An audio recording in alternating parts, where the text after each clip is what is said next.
a la tarde.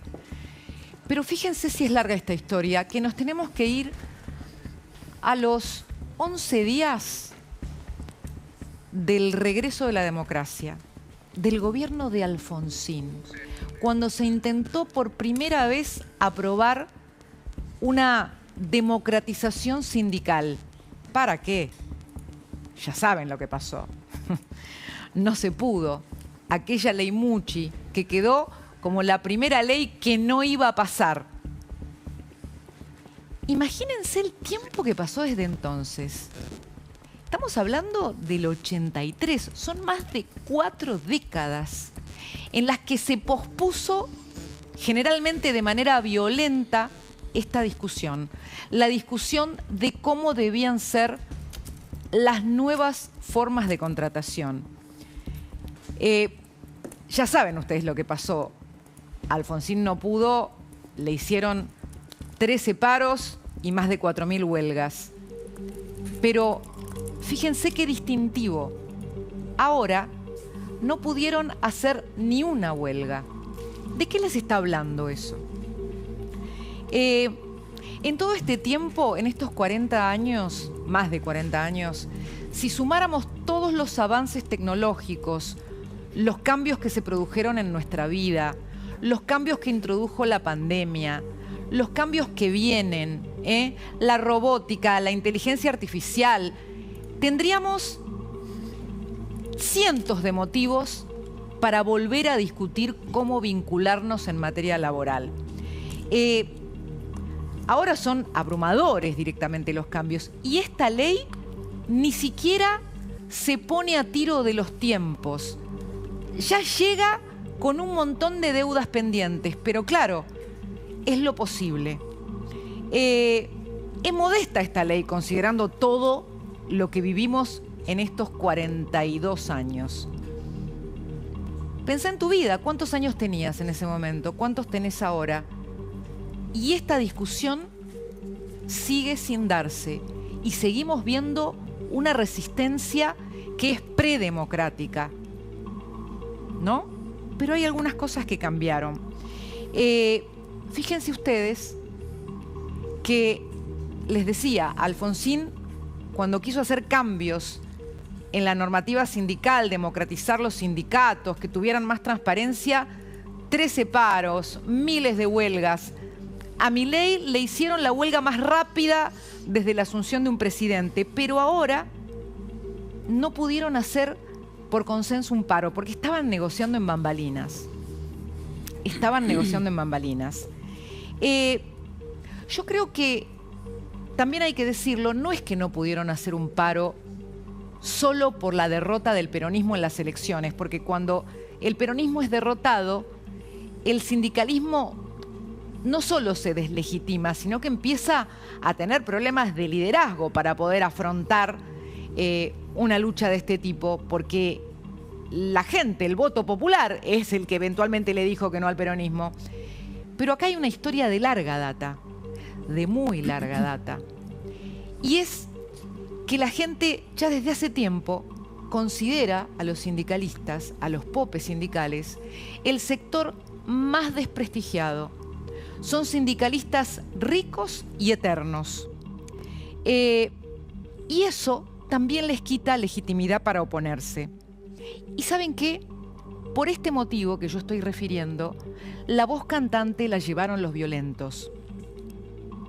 Los que amenazan con prender en fuego el país, los que amenazan a los gobernadores de su propio signo político. Hoy el sindicalismo real estuvo 5 minutos en la marcha, luego se las tomaron. Y dejaron a los tirapiedras, que son como una especie de elenco estable, de fuerza de choque, para que tiren piedras, para que arrojen bombas molotov, para que destruyan todo. A ver, hay muchas cosas que no pueden decir, porque también estuvieron negociando. Pero yo cuando les digo sindicalistas ricos y eternos, les hablo de lo que realmente están defendiendo. Y ya vamos a avanzar con ese tema.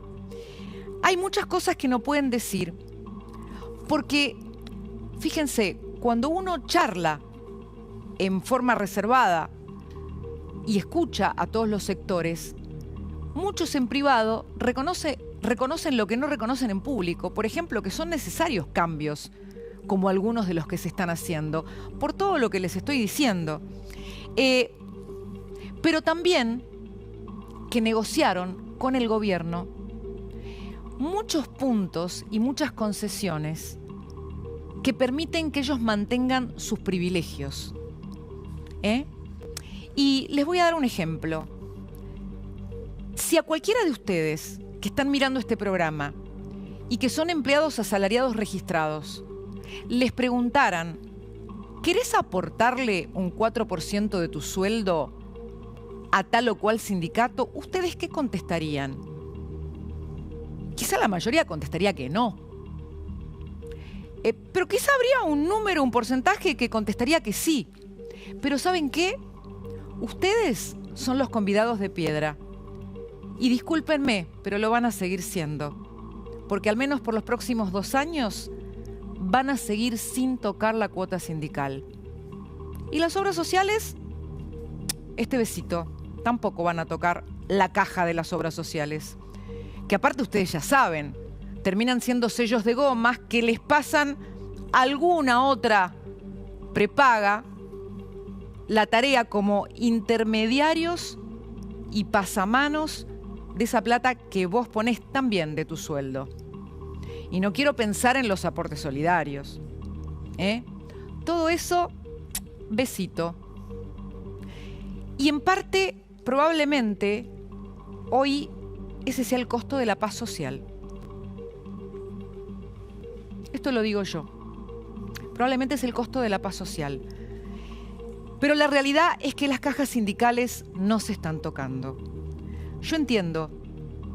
Al gobierno probablemente lo que más le importa es que se activen las contrataciones, es que se pueda formalizar a los empleados que están en negro, es que termine la industria del juicio.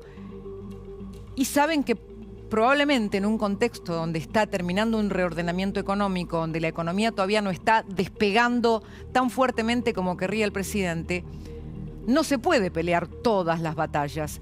Y porque también, y ayer la escuchaba a Patricia Bullrich decir, esta no es una ley antisindical, buscaron asegurar con algo de consenso el cambio posible. Pero hay que decirlo con todas las letras. Acá los privilegios de los sindicalistas no se tocaron. No se tocaron. Dicho esto, a ver, esto es una caricia, si uno lo compara con aquella reforma ambiciosa que por ahí, obviamente, en ese momento, el poder que tenía el sindicalismo nunca la iba a lograr Alfonsín. Pero claro, imagínense si Argentina va a salir adelante si no moderniza sus relaciones laborales. Y si deja todos estos kioscos. 132.000 juicios laborales solo el año pasado. Pico. Porque ya sabían por ahí que se venía la noche para este método.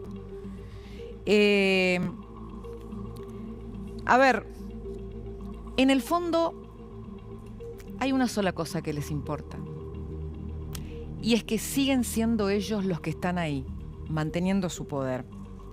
Los que no quieren que nada cambie, pero sobre todo porque son los que custodian la máquina de impedir desde hace mucho tiempo. Yo les voy a mostrar el tiempo que hace que están los mismos en el poder sindical. Eso es lo que custodian. Son los gatopardos. Estamos hablando de 42 años en los que no se discute una reforma en las negociaciones laborales. Pero ¿saben qué? Aun cuando se vote la reforma, ellos van a seguir ahí. Les voy a mostrar los sindicalistas que hace 40 o más años están en el mismo lugar. Amadeo Genta, 43 años. ¿Está bien? Luis Barrionuevo, 41 años. José Luis Lingeri, 40 años. Armando Cavalieri, 40 años. Hugo Moyano, 39 años. Julio Piomato, 36 años. ¿Qué pueden hablar de democratización? Nada. Si ellos tienen poder eterno. Ellos tienen poder eterno, pero dicen que están defendiendo la democracia. tienen poder eterno, no tienen control de ningún tipo, no tienen transparencia. Y a vos no te preguntan, ni te van a preguntar después de esta reforma, si querés poner plata en los sindicatos. Dicho esto, la verdad que hay que decir que son expertos en mantener su propio poder. Y por eso también se fueron hoy de la Plaza del Congreso. Lo de los violentos es una pantomima, en un punto, porque tienen que tener alguno que salga a gritar un poquito, ¿no? Porque es la forma que tienen de meter miedo, ¿saben? No vaya a ser que algún día se les ocurra en serio hacer una reforma profunda y ya no asusten. Porque ese día también va a llegar, pero no es que va a llegar ese día porque se me ocurre a mí, sino porque lo que está pasando hoy, de que hayan tenido que aceptar estos cambios que aceptaron, tiene que ver con otra cosa, que quedaron del lado de afuera del Senado, porque hasta hace 3 minutos ninguna reforma pasaba el Senado. En el caso de Alfonsín, no pasó el Senado, solo por un voto. Pero todo este tiempo, estos 40 años, el Senado era la fortaleza del peronismo y ya no la tienen más. Por eso tuvieron que sentarse a negociar con Milei, aunque no lo admitan. Aunque no lo admitan. Y aunque Milei haya tenido que aceptar algunas concesiones, que no son pocas, en el caso de las cajas sindicales. Pero la realidad es que tuvieron que negociar y aceptar cambios porque quedaron del lado de afuera del Senado y antes era de ellos. Y no es lo peor, sino que también hay sectores peronistas que coinciden con que había que hacer cambios. Y esa es la otra derrota cultural de un sistema que, como máquina de impedir, tuvo secuestrada a la modernidad en Argentina. Pues yo no tengo que explicarles a ustedes todas las cosas que cambiaron en nuestra vida en estos años. Pero sin embargo, estos señores que van a seguir en el poder de la misma manera, que nadie los va a controlar, que van a mantener sus cajas, hubieran preferido que nada cambie. Lo de ellos no va a cambiar, ¿eh? Aunque no va a ser para siempre. Porque lo que sí pasó en la sociedad es que una gran mayoría entiende que es hora de plantear normativas sensatas para los tiempos que vivimos. Y esto no tiene que ver ni siquiera con quién gobierne. Tiene que ver con cosas elementales y obvias y también con decisiones personales. Les voy a mostrar lo que dijeron los encuestados en el informe de Jorge Giacobbe, donde se le preguntó a la gente por las reformas y si estaba o no de acuerdo. Acá está. Y esto es muy interesante. Reforma laboral.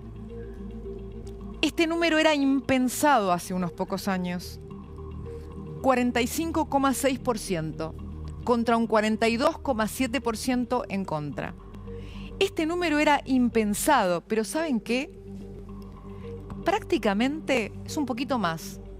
Coincide con el número de la informalidad. Yo hoy intentaba buscar un número actualizado. Cuesta encontrar el número actualizado. Pero tomando los últimos informes, apenas 4 millones de trabajadores son los que están sindicalizados. ¿Encontramos algún número actualizado de esto, chicos? No. El último número es 4 millones. Mirá, estuve investigando mucho en las últimas 3 horas sobre los números. Hay un promedio estimado. El gobierno nacional no tiene un dato fidedigno de cuántos afiliados hay en la Argentina sindicato por sindicato. No porque el gobierno no haya tratado de conseguir eso, sino porque los sindicatos se niegan a entregar esos datos. Es que ahí hay otro punto. Déjame que diga. Ahí hay otro punto. Lo que se estima, la estimación es 30% de la masa salarial, de la masa de trabajadores completa que están afiliados. Pero no hay un dato. ¿De la masa de trabajadores registrados? De la masa, sí, porque los otros no están Bien. El resto no. Bueno, pero hagamos el cálculo. Exacto, son 4 millones. Perdón, si vos estás tomando como base total 12 millones... Exacto. De los que están... ¿Son 12 o 13 millones? 12 o 13 millones. De los que están registrados, tenés 4 millones de trabajadores sindicalizados. Y te agrego otro dato. Perdóname, si tomás los 21 millones, ¿correcto? Estamos hablando de que se trata de 1 de cada 5. ¿No les parece desmesurado que quienes representan a 1 de cada 5 trabajadores digan a todo que no? ¿Y se queden con los privilegios que se van a quedar? ¿Cuál es el dato que sí hay? 9.200.000 trabajadores tienen y derivan aportes sindicales para obras sociales. Donde muerden ahí los sindicalistas. Muerden porque... Muerden, a ver, tienen intervención los sindicalistas, para que no se ofenda ningún sindicalista. 9.200.000. Bancame un segundo, Sí. urgente, tenemos un material exclusivo.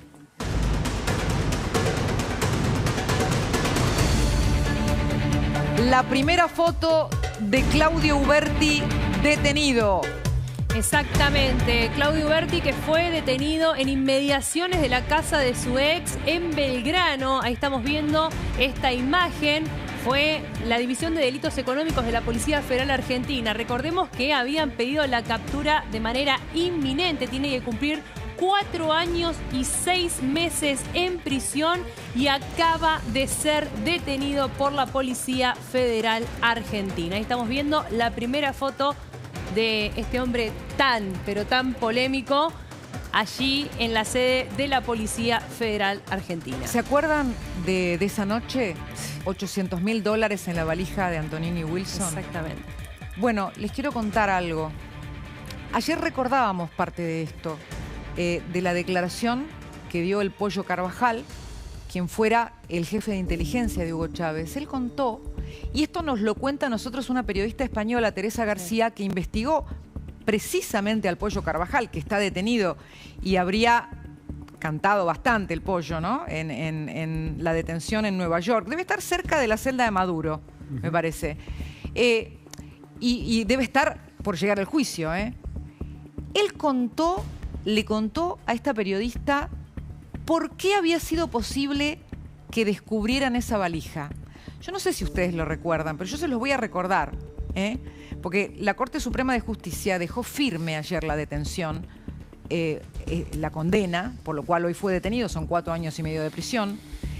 Y cuando nos contó los motivos, primero nos dijo algo que nos dejó a todos asombrados, perplejos, y es que ese viaje era el viaje 21 con una valija. Es decir, que había habido 20 viajes más. Eso por un lado. Imagínense el corredor aéreo. Pero segundo, contó que sabía la razón por la cual había podido darse la situación en la que encontraran esa valija. ¿Qué es lo que pasó? Que la persona que le tenía que llevar a Antonini Wilson y a Claudio Uberti la valija se demoró por un tema personal, el correo de la valija. Entonces llega tarde. Claro. Llega tarde al aeropuerto. Por lo tanto, el avión no se iba a ir sin la valija. El avión sale tarde. Y de esa manera, cuando llega, tuvo un percance. Que quizás no estaba la persona que les decía pase, pase, siga, siga, sino una joven policía llamada María Luján Telpuc. Yo les quiero contar algo que a mí me puso mal hoy. Pues yo hoy la quise entrevistar a María Luján porque, imagínense, pasó todo este tiempo y si no fuera por esa policía que hizo lo correcto, hoy no estábamos hablando, no sabíamos de la valija, no estaba detenido Uberti, que aparte se ha arrepentido en la causa de los cuadernos, que dice que vio cómo le llevaban bolsos a Néstor y Cristina en la casa de Juncal. Entonces yo dije, bueno, llamemos a la policía Telpuc, porque la verdad hizo lo correcto. ¿Cómo será nuestra sociedad ¿no? Cómo es Argentina en algunas cuestiones, que una persona que hace lo correcto, lejos de estar dispuesta a hablar, por lo menos para que alguien le diga, che, gracias por hacer lo correcto, mira, gracias a vos hizo justicia, porque denunciaste que estaban pasando una valija con plata, y ella prefirió no hablar para no tener problemas, y nos dijo, tengo que trabajar para vivir y no quiero tener problemas. Y sentí pena, porque uno dice, alguien que hace lo correcto no debería tener miedo Ningún problema. de recibir un saludo el día que gracias a su acción se hace justicia. Y les digo la verdad, en estos casos, me parece que uno tiene que hacer las salvedades, porque uno que hace lo correcto cambia muchas cosas. Una sola persona que toma la decisión correcta cambia muchas cosas. Y a veces muchos nos quieren hacer creer que no podemos cambiar nada. Entonces, me parece que es importante tener en cuenta esto hoy. Cuando vemos la foto, acá está, la foto de Claudio Uberti, la primera foto de Claudio Uberti preso. Y Cristina, me están diciendo que están evaluando pedir la domiciliaria porque, como vos bien señalabas, es arrepentido la causa de los cuadernos y estar en Ezeiza representaría una peligrosidad para su persona. Así que fíjate lo que tenemos que ir viendo también, ¿no? Esta evaluación de que quizás pida la domiciliaria, hay que determinar si la justicia se la da o no. Claro, ¿me repetís por favor, Flor? Bien, a mí me impresiona mucho esto que yo les digo, porque un día tiene que ser una buena noticia, un premio, una cuestión de honor, de orgullo, que hagas bien las cosas y no que te termine dando miedo, ¿no? Son las cosas que son al revés. Es el reino del revés. Entonces, lo que disimulan las piedras es que luego de 40 años el peronismo dejó de ser el dueño del Senado. Y quiero dejar estos minutitos que quedan